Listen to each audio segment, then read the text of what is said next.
So, as we mentioned earlier on, we're now in the midst of Music Fest in Bethlehem, just started this weekend. Adam, Steve, and I have all had a chance to attend some shows this past week, which we'll talk about a little bit later on.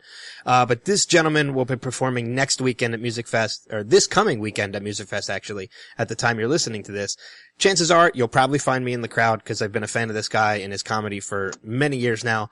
You've seen him as part of some of the Comedy Central roasts, his own stand-up on Comedy Central, and his latest special, Another Senseless Killing, just released last year. As I said, he'll be performing at Music Fest Cafe in Bethlehem as part of Music Fest this coming Friday, August 21st.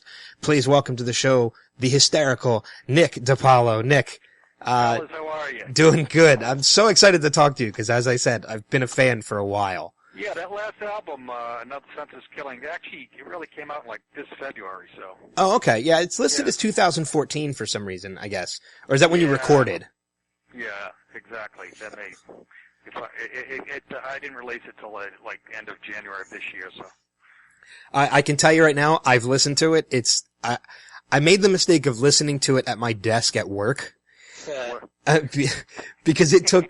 You work at Planned Parenthood? Well, I had earbuds in, so nobody else could hear it. But I played it smart because I know your comedy, so I knew, I wanted to keep my job. Sure.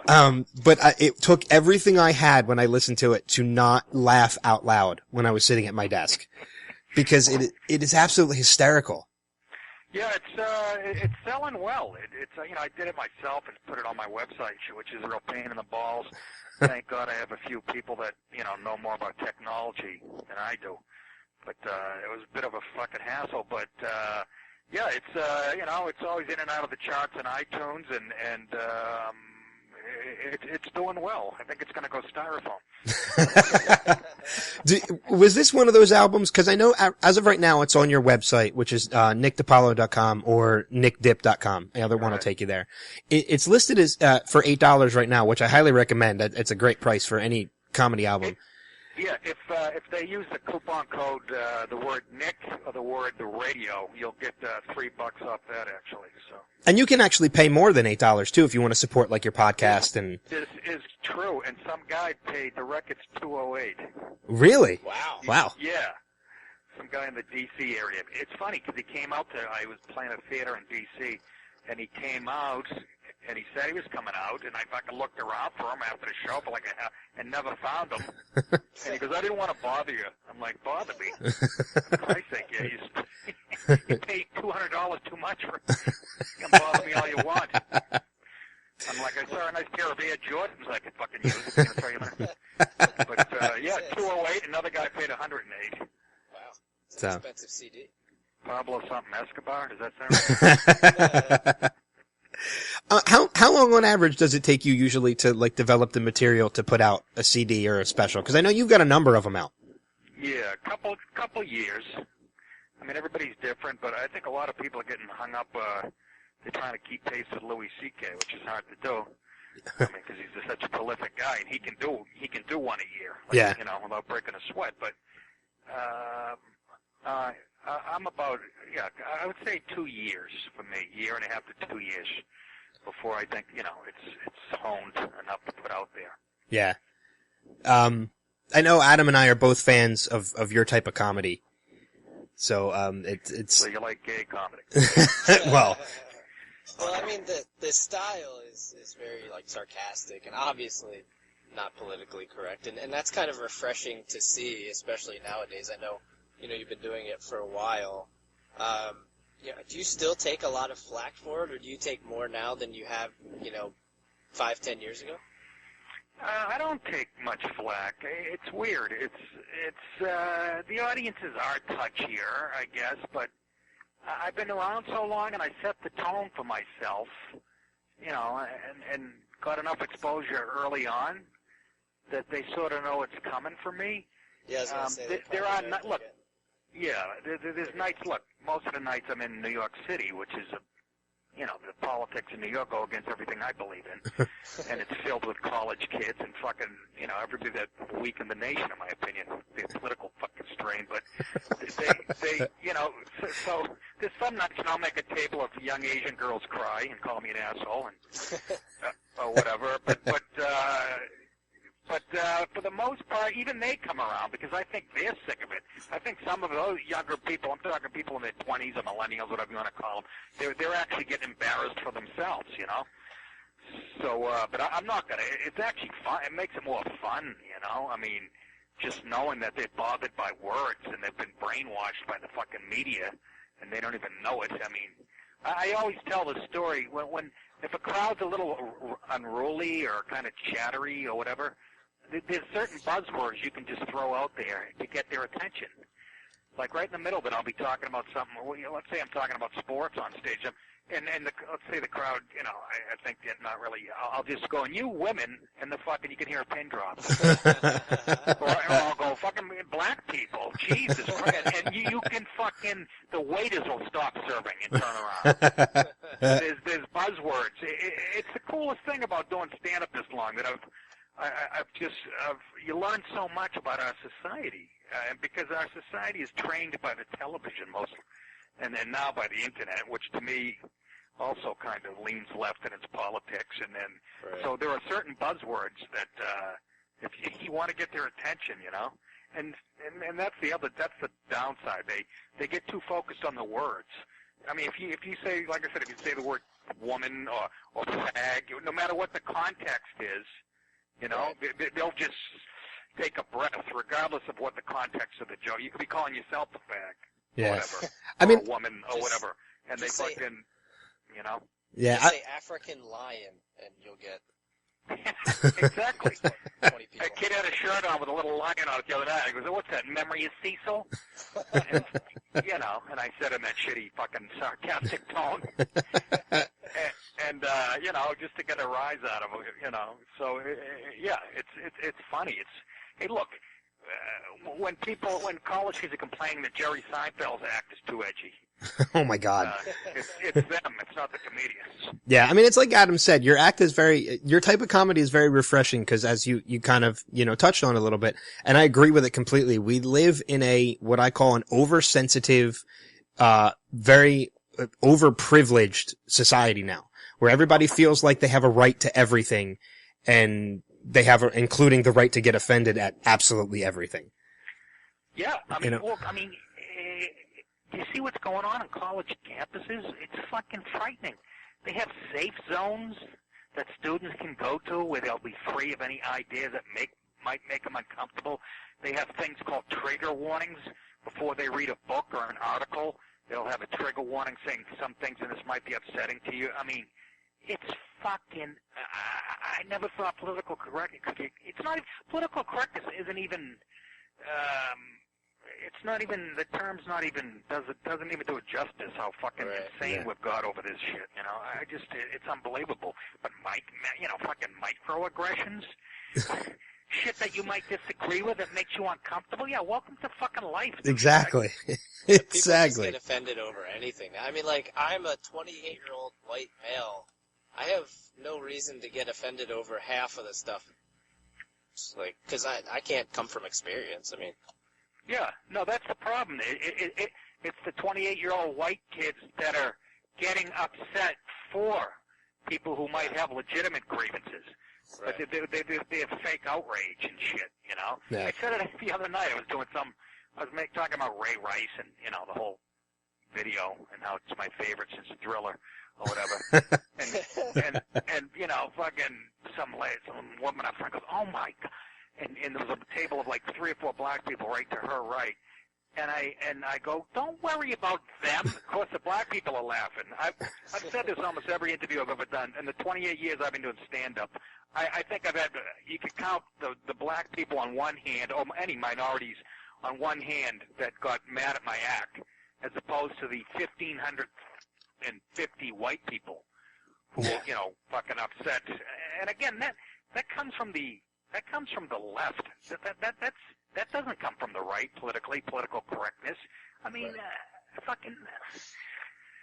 And they don't even. Sometimes I brought that up on the Larry Wilmore show, the nightly show, and they thought I was crazy. I go, you don't really? You think college campuses there's you know, conservatives that are creating all this censorship and stuff? You know, they thought I was crazy. They don't even know where it's coming from.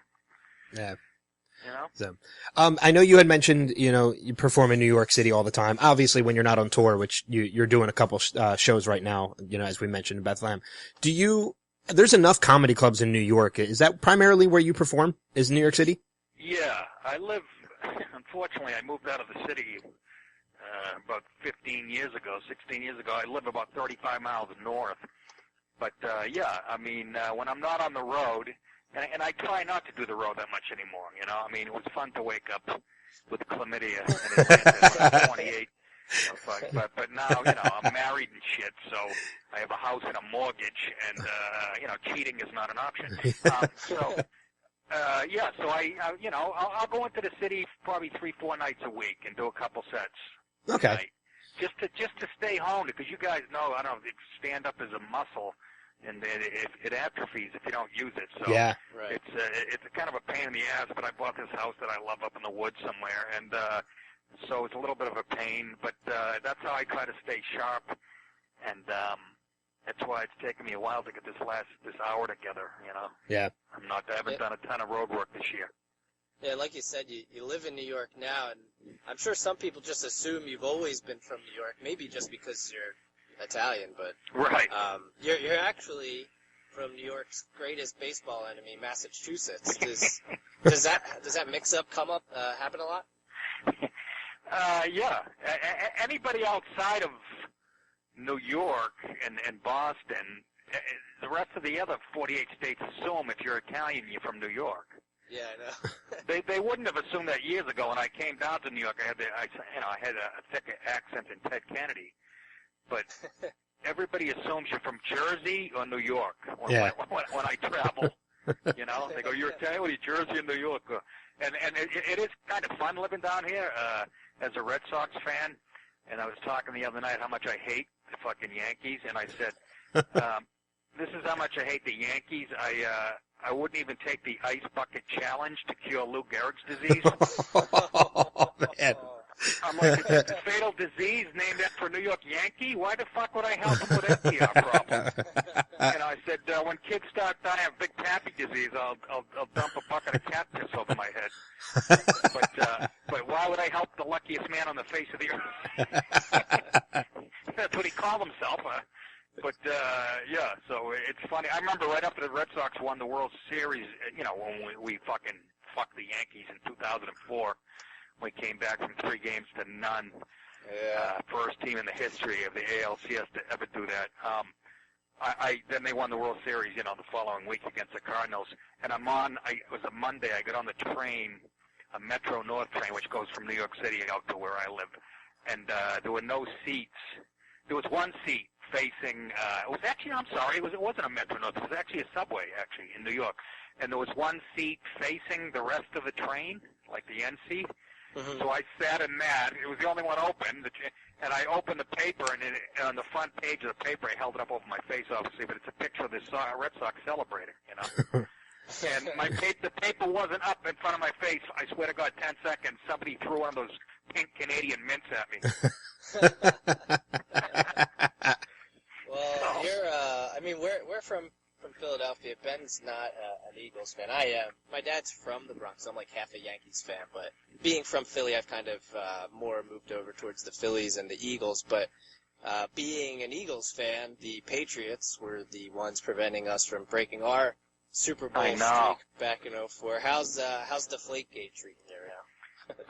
I love it. I love the fact, you don't understand, when I was a kid, I loved the Oakland Raiders, probably before you guys were born, because they had the dirtiest reputation, and they were really good every year. I mean, they were excellent. This is when they, just win, baby, was the slogan. Now I don't know what the fuck it is, but they were vicious. The whole league hated them. Al Davis was a rogue owner, and I always envied that they had that reputation. And I grew up a Patriots fan, obviously too. And they were so bad. I mean, they were the joke of the fucking league. I still pinch myself to this day that not only do we have Tom Brady and all these Super Bowls, but that the fucking it's us against the world. It's a fucking wet dream for a sports fan. Yeah. I'm sure that ball being deflated inflated by, I think it was less than a half ounce, really made the difference. Yeah, it was like 1 PSI or something. 1 PSI, whatever the They're making it sound like he's pulling Nerf balls out that nobody knows about. Yeah, he's got those screamers, those ones you could throw like 1,000 yards or whatever it was. Yeah, exactly. So I think it was Roger Goodell saw an opportunity to go, ooh, look, I'll show how strong I am, you know, and take out the face of the league. But whatever. I couldn't believe that how that Super Bowl ended. I'm still. I watch it like porn. I jerk off to it. I'm not a big Seahawks person, so I was actually hoping they would win anyway. So. Yeah, Richard Sherman. Check out my tweets. There's a picture of me taunting Richard Sherman. Yeah, I did see that. So yeah, no, things couldn't be better. I love this, and I hope. I think it's going to court. I still say I think they're going to knock it down a couple of games. I don't know. Who knows? Right. Yeah. I have to mention, obviously, before we let you go at any time, I have to mention you did something that I'm a big fan of. You did an episode of Inside Amy Schumer. Yes. You did the 12 Angry Men Inside Amy Schumer episode. Yep. And I have to say, like, I'm a big fan of Amy's, and I'm a fan of that show, but that episode has to be probably my favorite episode out of all 3 seasons that she has done. And, you know, what was it like working with that? I mean, you had Jeff Goldblum, you know, Paul Giamatti. Paul Giamatti, John Hawkes. Yeah, and there's Ben Carthizer. Yeah, Dennis Quaid. Not alone, by the way. I said to Amy, you know, at the end of the second night, we did like 2 16-hour days. It was fucking grueling. It was in February, in the middle of a snowstorm. I was staying at Colin Quinn's apartment, and it was a real fucking getting up at 6 in the morning and not getting home till midnight. It was fucking. But I remember after that second night, after I did my big scene, I remember saying to Amy, I go, Amy, I don't know what just happened here, but you're going to win an Emmy or something, because the writing was so fucking hilarious. Yeah. Right from the get-go. It's brilliant. And it's brilliant. Brilliantly written and brilliantly directed and shot. I mean, they mimicked all the angles that the actual movie used. And, I mean, they nailed it. And I said to her, this is going to win something, I'm telling you. And she said, fuck off. No, so, yeah, I mean, I was not surprised when it got so much praise. And to work with Paul Giamatti, I don't act that much, you know, but I was a huge Giamatti fan. Yeah. And, I had already booked a vacation with my wife in St. Bart's, and, you know, couldn't change it. So I sent her down, and luckily she had a friend meet her for the first half of the vacation, and then I met her down there. But it was worth it, because I got so much, it went viral, and I got so much praise on the Internet, even NPR. Wow.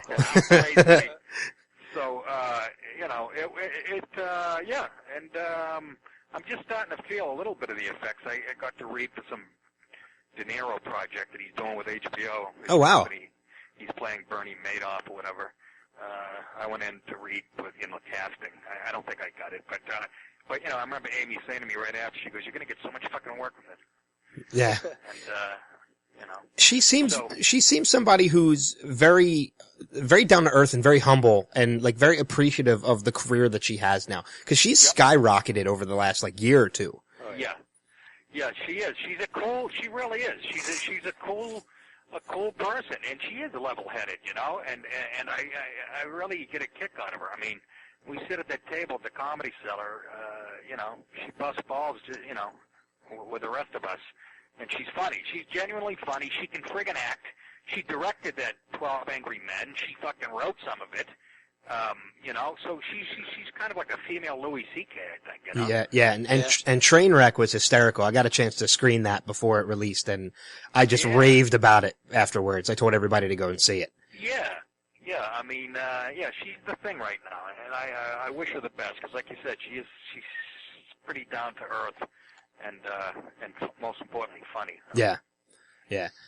I know another thing that you did for a while on Comedy Central too. You were a big part of the Comedy Central roast, as I had done or talked about earlier.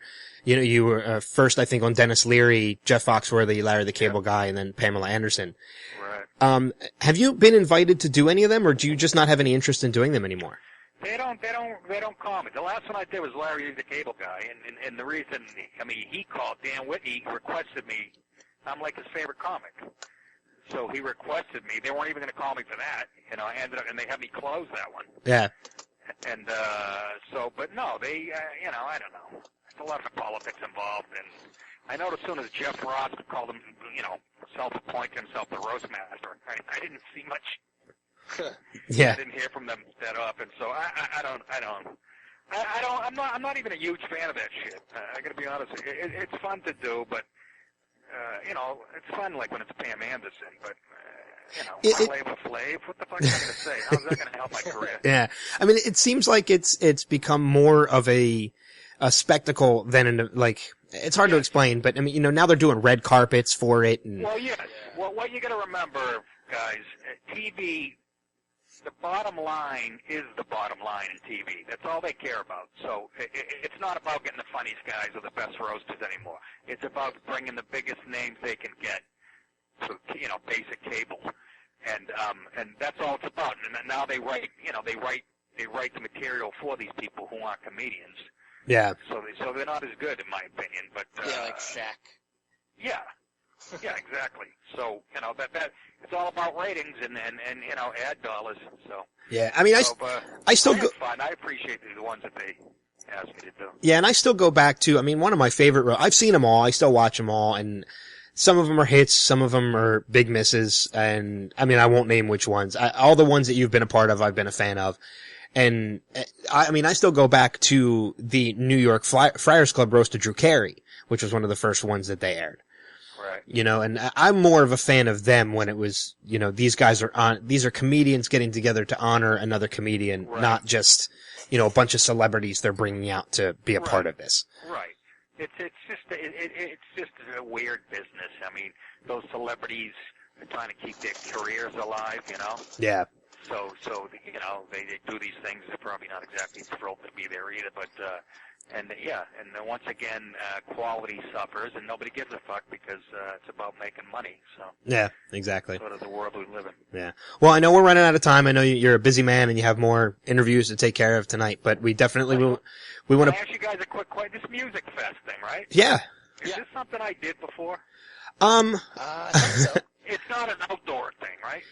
Where you're performing on Friday is not. No, you're inside. Yours is not, no. But if it's the place I'm thinking of, behind me is glass, and you can see like a big old steel mill. Yes. Yeah. Is that the thing? Yes. Yeah, it's I had a good time, actually.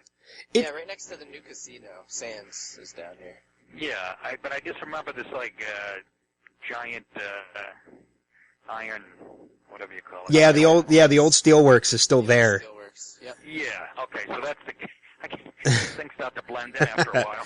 If you get down there a little early, I actually went to college in Bethlehem. I graduated college in Bethlehem, and Music Fest was something that was big when I was in college. You know, back in 98 to 2002, and I've gone every year since then. There's a lot of great food and vendors. I mean, if you get down a little early, if you didn't get the chance to do it last time, I'd recommend walking around a little bit. You know, in the main section of Music Fest, there's a lot of cool stuff that goes on. What are you kidding me? I'll be mobbed. That's true. Yeah. Don't want to take that chance. At the fried dough station. So you can get a chipwich that's almost the size of your head. That's fantastic. All right, fellas. But yeah, we want to send people to check you out. As we said, you're going to be at the Music Fest Cafe in Bethlehem Friday, August 21st as part of Music Fest. And if they're not local to the area and they can't make it out, follow you on Twitter at Nick DiPaolo. And of course, check out your website for, you know, your comedy specials and yeah, my podcast. Yeah, and your podcast, which some of the titles, podcast, yeah. Yeah, riotcast.com. Or just go to nickdip.com and you can find it there too. I mean, some of the titles of some of your podcasts, let alone, I mean, more PC horse shit and 2 wops, and it's hysterical. So we recommend anybody who hasn't checked you out to go and check you out. And anybody who's interested in going, they can go to steelstacks.org for tickets to the show on Friday. So, there you go. Nick, thanks a lot for joining us, man. This was a great time. You got it, fellas. So, we're gonna take a quick break, and we'll be back right after this.